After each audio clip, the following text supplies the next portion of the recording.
నిర్మల్ జిల్లాలో అవినీతి తిమింగలం ఏసీబీ వలకు చిక్కింది. మామడ ఎస్ఐ తీగల అశోక్ లంచం తీసుకుంటూ రెడ్ హ్యాండెడ్గా పట్టుబడ్డారు. రియల్ ఎస్టేట్ భూమికి సంబంధించిన విషయంలో బాధితుడిని 40,000 రూపాయలు డిమాండ్ చేయగా ఈరోజు తొలి విడతగా 20,000 తీసుకుంటుండగా అధికారులు దాడి చేశారు. పోలీస్ స్టేషన్ పరిధిలోనే ఈ దాడులు జరగడం స్థానికంగా కలకలం రేపింది. ప్రస్తుతం ఏసీబీ అధికారులు ఎస్ఐని అదుపులోకి తీసుకుని విచారణ జరుపుతున్నారు.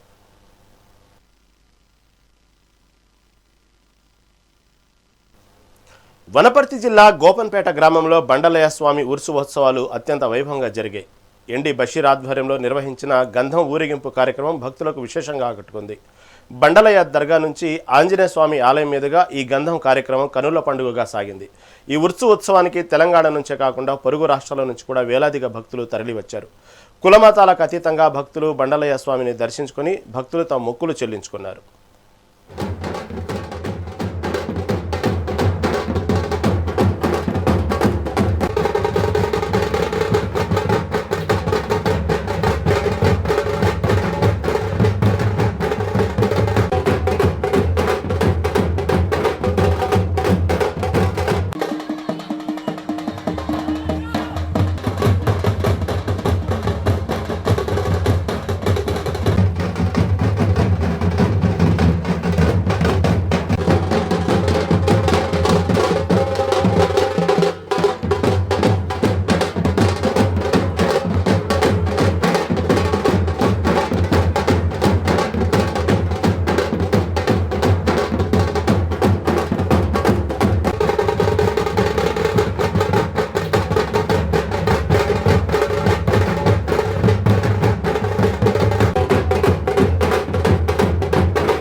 హైదరాబాద్లోని ఉప్పల్ పరిసర ప్రాంతాల్లో పెట్రోల్ కొరత వాహనదారులను బెంబేలెత్తేస్తుంది. ఉప్పలు, రామంతపూర్, బోడోపల్, చిల్కానగర్లోని పలు పెట్రోల్ బంకుల్లో స్టాక్ లేకపోవడంతో నో పెట్రోల్ బోర్డులు వెలిశాయి. కేవలం కొన్ని బంకుల్లోనే ఇంధనం అందుబాటులో ఉండటంతో అక్కడ వాహనాల రద్దీ విపరీతంగా పెరిగింది. ఈ సమస్యను తక్షణమే గుర్తించి ప్రభుత్వం పెట్రోల్ సరఫరాను పునరుద్ధరించాలని ప్రజలు కోరుతున్నారు.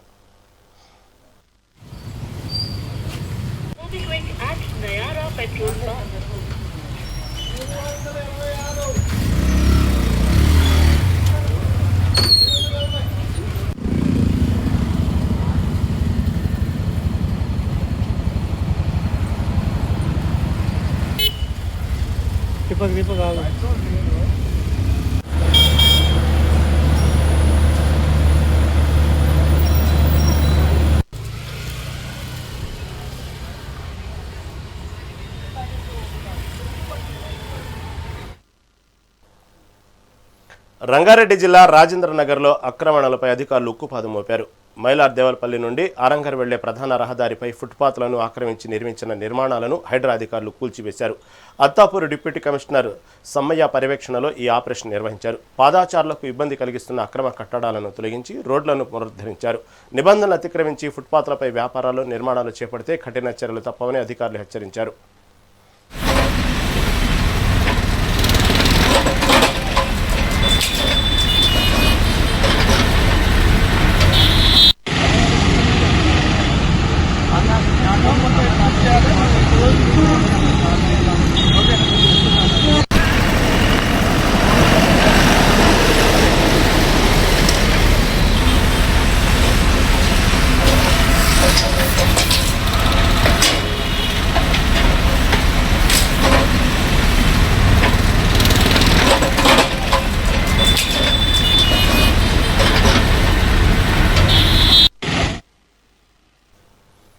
వనపర్తి జిల్లాలోని ఒక ప్రైవేటు పాఠశాలలో దారుణం చోటు చేసుకుంది. 3వ తరగతి చదువుతున్న మైనర్ బాలికపై అదే పాఠశాల వార్డెన్ లైంగిక దాడికి పాల్పడ్డారు.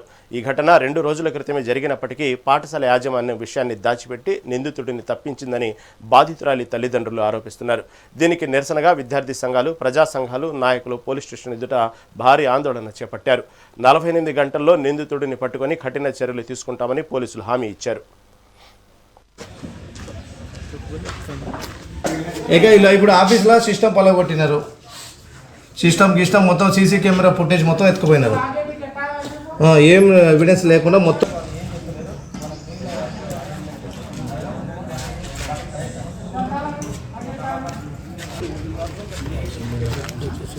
हमारे साथ सारा दिन वो बरोबर है, मगर सपोर्ट करे वाले क्या करना वो बात करो। सपोर्ट करे वाले अंदर है ना, फिर उसको क्या एक्शन लेना, उसको जो केस करे वो केस उसको भी करो बोलो। सपोर्ट करके 2 दिन रोक के रखना।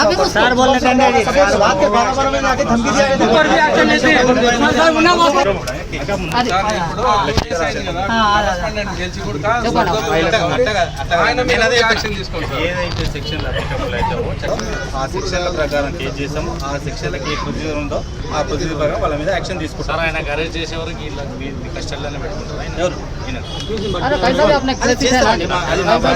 అది మా ప్రాసెస్ మేము చేస్తాం. అది మా అది మా ప్రాసెస్ మేము చేస్తాం. మొత్తం 48 అవర్స్ లో మీరు కన్ఫర్మ్ చేస్తారు. గ్యారంటీ కదా సార్. నిర్మల్ జిల్లాలో అగ్ని ప్రమాదం సంభవించింది. స్థానిక శివాజీ చౌక్లో ఉన్న ఒక బ్యాటరీ విక్రయ కేంద్రంలో ఒక్కసారిగా మంటలు చెలరేగాయి. షార్ట్ సర్క్యూట్ కారణంగానే ఈ ప్రమాదం జరిగినట్లు ప్రాథమికంగా నిర్ధారించారు. సమాచారం అందుకున్న అగ్నిమాపక సిబ్బంది ఘటనా స్థలానికి చేరుకుని మంటలను అదుపు చేశారు. అయితే అప్పటికే దుకాణంలోని బ్యాటరీలు, ఇతర విలువైన సామాగ్రి పూర్తిగా కాలి బూడిదయ్యాయి. అగ్నిమాపక సిబ్బంది సకాలంలో స్పందించడంతో పక్కనే ఉన్న ఇతర దుకాణాలకు ప్రమాదం తప్పిందని స్థానికులు ఊపిరి పీల్చుకున్నారు. ప్రదీప్ అనే ఎలక్ట్రిసిటీ షాపు దాంట్లో బ్యాటరీ పెట్టిండు. బ్యాటరీ పెట్టడం వలన ప్రదీప్ మాకు ఫైర్ వచ్చింది. ఉదయం మా యొక్క 5 రూపాయలు వచ్చేసింది. వచ్చిన తర్వాత మొత్తం మంటలన్నీ ఆపివేసి మొత్తం అదుపులో ఉన్నాయి. ఎటువంటి ప్రమాదం లేదు. మంటలన్నీ సేవ్ చేసేసాం. దాదాపు మొత్తం బ్యాటరీ ఐటమ్ షాప్ మొత్తం అయిందని చెప్తాను. దాదాపు 5 లక్షల వరకు లాస్ట్. నారాయణపేట జిల్లా మోమినాపూర్ జిల్లా పరిషత్ పాఠశాలలో గురువు అనే పదానికే కళంకం తెచ్చే ఘటన వెలుగు చూసింది. స్వామి అనే ఉపాధ్యాయుడు ఒక విద్యార్థిని కంప్యూటర్ ల్యాబ్కు పిలిపించుకొని అసభ్యంగా ప్రవర్తించాడు. ఈ వెకిలి చేష్టలన్నీ అక్కడ సీసీ కెమెరాలో రికార్డయ్యాయి. అయితే ఈ దారుణాన్ని బయటకు రాకుండా అణిచివేసేందుకు ఎంఈఓ ప్రధానోపాధ్యాయుడు ప్రయత్నించడం ఇప్పుడు తీవ్ర విమర్శలకు దారితీస్తుంది. బాధ్యుడైన ఉపాధ్యాయుడితో పాటు విషయాన్ని దాచిపెట్టిన అధికారులపై కూడా కఠిన చర్యలు తీసుకోవాలని విద్యార్థుల తల్లిదండ్రులు డిమాండ్ చేస్తున్నారు.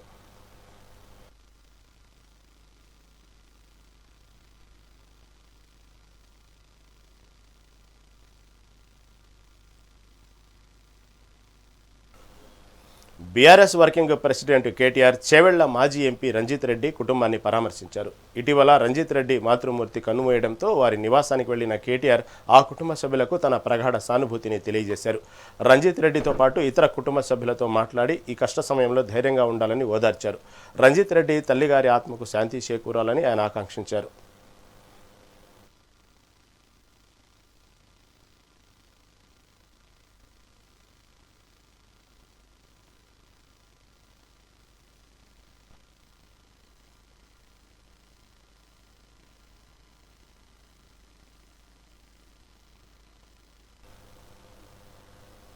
విద్యార్థులకు ప్రజాస్వామ్య వ్యవస్థపై అవగాహన కల్పించేందుకు అల్వాల్ జిల్లా పరిషత్ బాలుర ఉన్నత పాఠశాల విద్యార్థులు తెలంగాణ అసెంబ్లీని సందర్శించారు.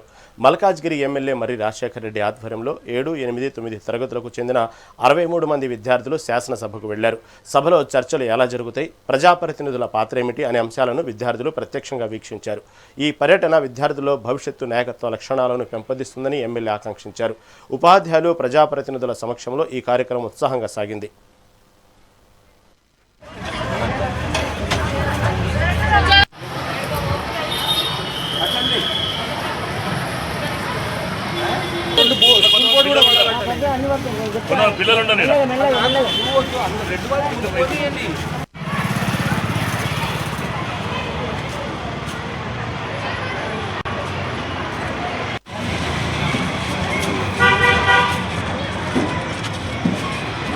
నేను 9th క్లాస్ ZPHS బాయ్స్ అల్వాల్లో చదువుతున్నాను.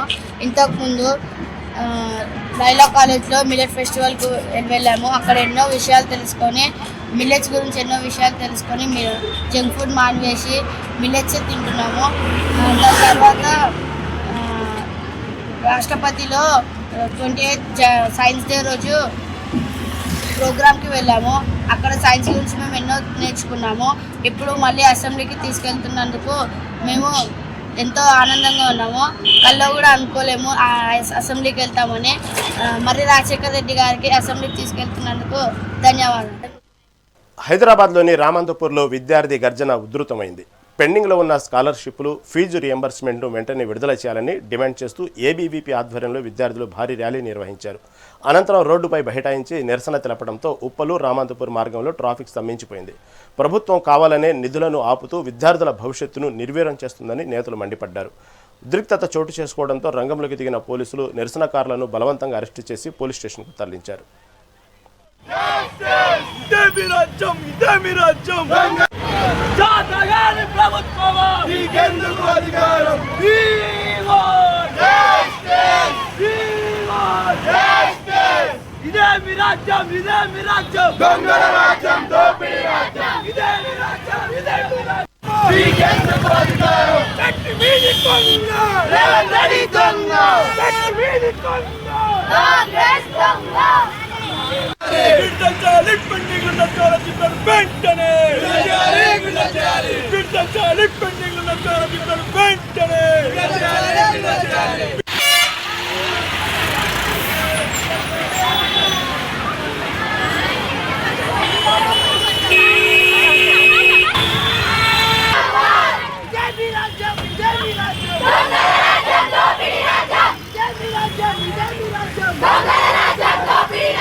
ఈరోజు తెలంగాణ రాష్ట్ర వ్యాప్తంగా దాదాపు 9,500 కోట్ల ఫీజు రింబర్స్మెంట్ బకాయింపులు పెండింగ్ లో ఉన్నాయి. దాదాపు 9,500 కోట్ల బకాయింపులు ఉంటే ఎక్కడ కూడా కేవలం మొన్న ప్రవేశపెట్టినటువంటి బడ్జెట్ లో కేవలం 8% బడ్జెట్ లో విద్యాశాఖకు కేటాయించి ప్రభుత్వం చేతులు దులుపుకున్నటువంటి పరిస్థితి. 8% కేటాయిస్తే దాదాపు 10,000 కోట్ల ఫీజు రింబర్స్మెంట్ బకాయింపులు ఎప్పుడు చెల్లించాలయ్యా రేవంత్ రెడ్డి? ఇప్పటికైనా ప్రభుత్వం వెంటనే బడ్జెట్ ని సవరించి విద్యాశాఖకు కనీసం 15% నిధులు విడుదల చేయాలని చెప్పేసి ఈ సందర్భంగా అఖిల భారతీయ విద్యార్థి పరిషత్ ఉప్పల్ జిల్లా ఆధ్వర్యంలో రాస్తా రోకో కార్యక్రమం నిర్వహించడం జరుగుతుంది. నేను ఒక్కడే చెప్తా ఉన్నా, ఏబీవీపీ తరఫు నుంచి రేపటి భావి భారత పౌరులు కూడా విద్యార్థి లోకమే ఈ యొక్క సందర్భాన్ని విద్యార్థి లోకమే ఆదుకోవాలి. అటువంటి విద్యాశాఖ ఈ రోజు విద్యను అందుకోకపోతే రేపటి భావి భారతదేశం ఎటు పోతుంది? ఈ సందర్భంగా అఖిల భారతీయ విద్యార్థి పరిషత్ ఒక్కడే డిమాండ్ చేస్తా ఉంది. మొన్న ప్రవేశపెట్టినటువంటి బడ్జెట్ తొందరగా సవరించుకొని విద్యార్థి లోకాన్ని ఆదుకోవాలని చెప్పి ఈ సందర్భంగా అఖిల భారతీయ విద్యార్థి పరిషత్ డిమాండ్ చేస్తా ఉంది. ఈ రోజు తెలంగాణ రాష్ట్ర వ్యాప్తంగా దాదాపు 9,500 కోట్ల ఫీజు రింబర్స్మెంట్. హయాత్ నగర్లో భారీ భూ కబ్జా కలకలం రేపుతుంది. 1992లో లేఅవుట్ వేసిన సర్వే నెంబర్ 204, 208లలో ప్లాట్లు కొనుగోలు చేసిన 50 మంది బాధితులు ఇప్పుడు రోడ్డున పడ్డారు. కోర్టు తీర్పు తమకు అనుకూలంగా వచ్చిందంటూ కొందరు వ్యక్తులు కిరాయి రౌడీలతో వచ్చి ప్లాట్ల హద్దులను జేసీబీలతో ధ్వంసం చేసి ప్రహరీ గోడలు నిర్మిస్తున్నారు. అడ్డుకోవడానికి వెళ్లిన ఆ ప్లాట్ యాజమానులను గూండాలతో బెదిరిస్తున్నారు. పోలీసులకు ఫిర్యాదు చేసినా పట్టించుకోవడం లేదని బాధితులు ఆవేదన వ్యక్తం చేస్తున్నారు. తమ పిల్లల భవిష్యత్తు కోసం దాచుకున్న ప్లాట్లను కబ్జాదారుల నుండి కాపాడి తమకు న్యాయం చేయాలని వారు అధికారులను వేడుకుంటున్నారు.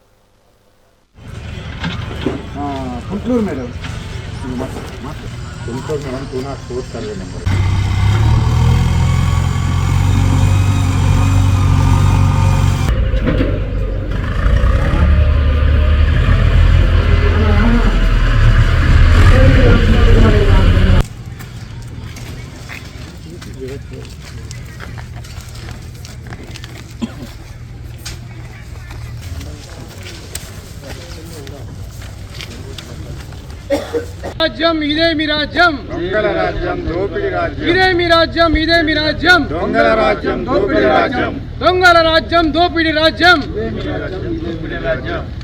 అని చెప్పండి సార్. మా పాటలు మా ఇక్కడ కుంట్లూరులో 204 సర్వే నెంబర్ లో కొత్త 50 మంది ప్లాట్లు తీసుకోవడం జరిగింది. 50 మంది కూడా ఆ రోజు 95 లో ఇది లేఅవుట్ చేయడం జరిగింది. 95 నుంచి కూడా దాదాపుగా మెయిన్ ఫ్యామిలీ దగ్గర నుంచి అందరు కూడా కొనుక్కోవడం జరిగింది. రీసెంట్లీ మేము కాంపౌండ్ వాల్ తిప్పుకోవడానికి వస్తే 2-3 వ్యక్తులు వచ్చి మమ్మల్ని బెదిరించి ఇది మా ల్యాండ్, మీరు ఇక్కడ కాంపౌండ్ వాల్ కట్టొద్దని చెప్పారు. ఎందుకంటే ఇది కోర్టులో కేసు ఉందన్నారు. సరే మేము కూడా రిక్వెస్ట్ మీద మేము వెళ్ళినాం. ఇప్పుడు ఆ కోర్టులో కేసు పెండింగ్ లో ఉందని చెప్పి కూడా మేము ఎన్నోసార్లు పోలీస్ స్టేషన్ పోతే కూడా వాళ్ళు కూడా ఇది పోలీస్ స్టేషన్, ఇది కోర్టులో పెండింగ్ ఉన్నది, మీరు కూడా పోయి కట్టకండి, వాళ్ళని కూడా కట్టనీయకుండా ఆపుతామని చెప్పారు. మరి రాత్రికి రాత్రి మాకు కొన్ని ఇక్కడ చుట్టూ మేము బౌండరీలు కట్టుకునే కూడా డమాలిష్ చేసేసి ఏడికాడికి రాత్రి ఇక్కడ సీసీ రేట్లు కూడా డ్యామేజ్ చేసి మొత్తానికి చుట్టూ వెంచర్ లాగా తయారు చేసుకుంటున్నారు. వీళ్ళు చాలా అక్రమమైన పద్ధతిలో వీళ్ళు భూ కబ్జాలకు పాల్పడుతున్నారు. ఇలాంటి వారిపై ప్రభుత్వం కఠిన చర్యలు తీసుకోవాలి. ఇక్కడ కుంట్లూరు, ఇది 204 survey number, Anjanadri Nagar layout నేము. మేము 94-95లో ప్లాట్లు పర్చేజ్ చేసినాము. అండ్ 1 by 1 మేము ఒకరి నుంచి ఒకరము 3-4 డాక్యుమెంట్లు కూడా మారినాయి. మేము ఎప్పటి నుంచో పొజిషన్ లో కూడా ఉన్నాం. ఇక్కడ వచ్చేసి ఇప్పుడు కొత్తగా ఒకటి విల్లాస్ పర్మిషన్ తీసుకొని మా ప్లాట్లన్నీ ఆక్యుపై చేసి ఈ కబ్జా గురి చేస్తున్నారు సార్. ఇక్కడ కొద్దిగా మాకు రక్షణ కల్పించాలి సార్.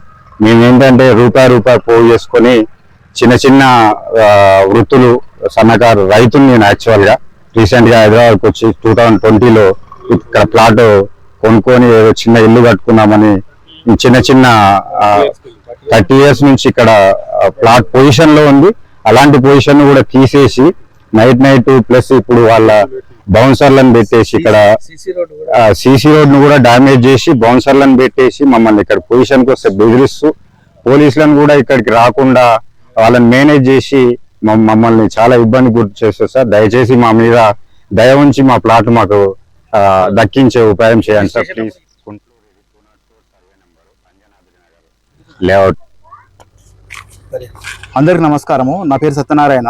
మేము కుంట్లూరు 204 సర్వే నెంబరు. ఈ కాలనీ పేరు అంజనాద్రి నగరు. మేము గత 20 సంవత్సరాల క్రితం ఈ ప్లాట్ కొన్నాము. మేము ఇక్కడ దాదాపు 700-700+ ప్లాట్స్ ఉన్నాయి. ఇక్కడ ఆల్రెడీ 40 feet రోడ్ ఉంది.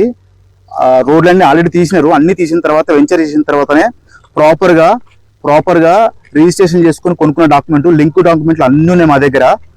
మేము చాలా 700 ప్లాట్లు చాలా మంది రూపాయి వెచ్చించి కూడబెట్టుకొని లోన్లు తీసుకొని ఇంకా కూడా లోన్లు కడుతున్నాం మేము.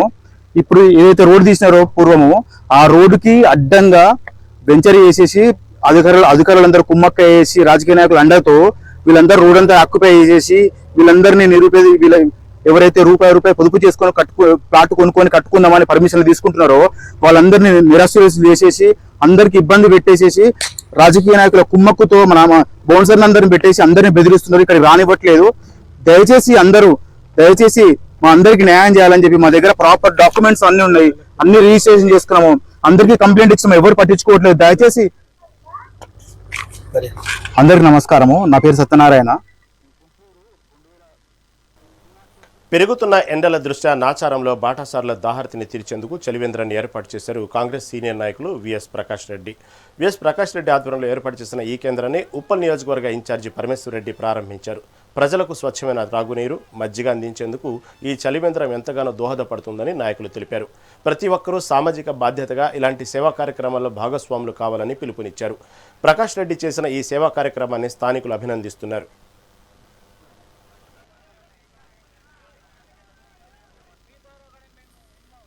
టీవీలో కూడా చూసినాము. ఇప్పుడు మాకు దోమల దెబ్బ కూడా అతి తక్కువ రోజుల్లోనే ఈ బెడద పోతుంది. ఒకరోజు దొంగ మాటలు, అబద్ధాల మాటలు చెప్పి ప్రభుత్వాలు గద్దెలెక్కిన వాళ్ళకు కూడా బుద్ధి చెప్పే రోజులు దగ్గరలోనే ఉన్నాయి. ఇప్పుడు మున్సిపాల్ కూడా కాదు, హైడ్రాకి ఇప్పించినాడు అన్న కాంట్రాక్టెడ్ వర్క్. కాబట్టి హైడ్రా స్పీడ్ పెంచుతుంది. ఉప్పల్ నల్లచెరువు లాగా, బతుకమ్మ కుంట లాగా మన హెచ్ఎండి చెరువు కూడా తీర్చిదిద్దుతాడు అన్న. దానిపైన దృష్టి పెట్టి రేవంత్ అన్న వీడియో కాల్లో మాట్లాడి, పరమేష్ నువ్వు దీన్ని ముఖ్యంగా తీసుకొని నేను వచ్చిన చెరువులన్నీ కూడా నువ్వు దీనిపైన నువ్వు దృష్టి పెట్టని చెప్పంగా మేము కూడా విన్నాము. కాబట్టి మా పరమేశ్వర్ అన్న 30 కోట్ల రూపాయలు శాంక్షన్ చేసుకొని వచ్చి మా చెరువును శుద్ధి చేయడానికి సిద్ధపడినాడు. అట్లే మా శ్మశాన వాటికల్లో ఎక్కడ కానీ వాళ్ళ ప్రభుత్వంలో ఏ శ్మశాన వాటికి కూడా అభివృద్ధికి నోచుకోలేదు. అట్లాంటి ఈ పొద్దు రెడ్డి శ్మశాన వాటికి కానీ, ఈ పొద్దు దళిత శ్మశాన వాటికి కానీ, ఈ పొద్దు ఎర్రకుంట శ్మశాన వాటికి కానీ కోట్ల రూపాయలు ఇటీవల మొన్ననే మా దళిత కుటుంబ సభ్యులకు అందరికీ కూడా 1,72,00,000 వారం లోపల శాంక్షన్ చేయించిన ఘనత కూడా మా అన్నకే చెందుతుందని కూడా ఈ సందర్భంగా తెలియజేస్తున్నాను. మీ ద్వారా కూడా మేము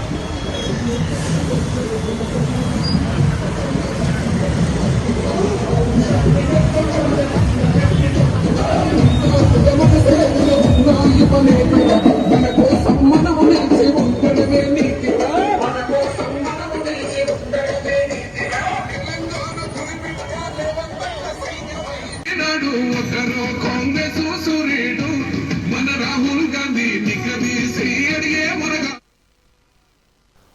జగిత్యాల జిల్లా పూడూరులో ఒక అద్భుతం చోటు చేసుకుంది. శ్రీ సీతారామచంద్ర స్వామి ఆలయ ధ్వజస్తంభ ప్రతిష్టాపన సమయంలో త్రుటిలో పెను ప్రమాదం తప్పింది. భారీ క్రేన్ సాయంతో అత్యంత బరువైన ధ్వజస్తంభాన్ని నిలబెడుతుండగా ఒక్కసారిగా క్రేన్ బెల్ట్ తెగిపోయింది. దీంతో స్తంభం కింద పడిపోతుందని భక్తులు ఆందోళనతో హాహాకారాలు చేశారు. అయితే ఆ రామయ్య కృపతో ధ్వజస్తంభం ఏమాత్రం చెక్కు చెదరకుండా నిలబడటంతో అంతా ఊపిరి పీల్చుకున్నారు. ఎవరికి ఎటువంటి గాయాలు కాకపోవడంతో భక్తులు జై శ్రీరామ్ నినాదాలతో ఆలయాన్ని మారుమోగించారు.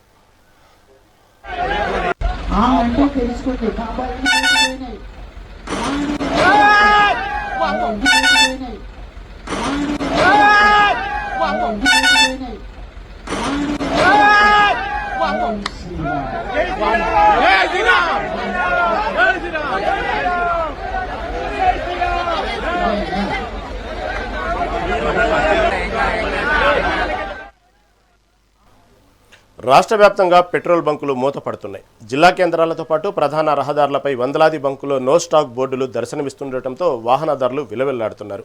ఆయిల్ కంపెనీలు అకస్మాత్తుగా క్రెడిట్ సౌకర్యాన్ని నిలిపివేయడమే ఈ సంక్షోభానికి ప్రధాన కారణం. గతంలో అప్పుగా ఇంధనం సరఫరా చేసిన కంపెనీలు ఇప్పుడు పశ్చిమాసియా యుద్ధాన్ని సాకుగా చూపుతూ ముందుగా నగదు చెల్లిస్తేనే స్టాక్ ఇస్తామని తెగేసి చెబుతున్నాయి. పాత బకాయిల కోసం ఒత్తిడి చేస్తుండటంతో డీలర్లు కొనుగోలు తగ్గించుకున్నారు. కాగా స్టాక్ బోర్డులు పెడుతున్న బంకులకు అధికారులు నోటీసులు జారీ చేస్తున్నారు.